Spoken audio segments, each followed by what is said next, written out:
Outlet not working? It's way more common than you think, and you can usually fix it without calling an electrician. So, first off, check if the circuit breaker tripped.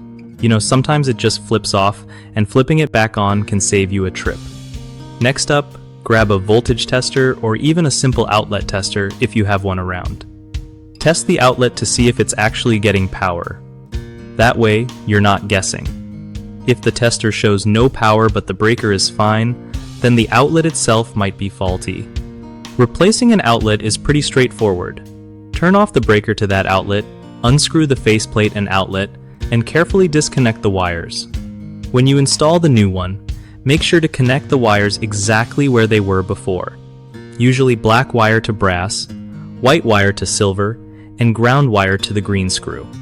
After swapping it out, flip the breaker back on and test the outlet again. If it still doesn't work, you might have a bigger wiring issue or a problem further upstream in your electrical system. One of the biggest mistakes people make is not turning off the power before messing with outlets, which is super dangerous and can cause shocks. Always double check by flipping the breaker and testing with your voltage tester before touching anything.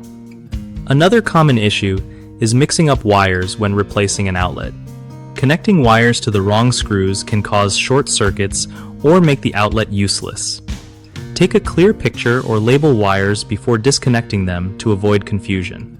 The third problem is ignoring signs that your outlet needs total replacement instead of just resetting breakers, like burn marks, cracks, or a burning smell, which are signs of serious electrical issues. If you spot any of those, swapping out the outlet right away or calling a pro is the way to go. BigHomeProjects.com makes it super easy for homeowners to find trusted local contractors who actually get the job done right. Plus, it helps contractors get connected with people looking for their services, so everyone wins.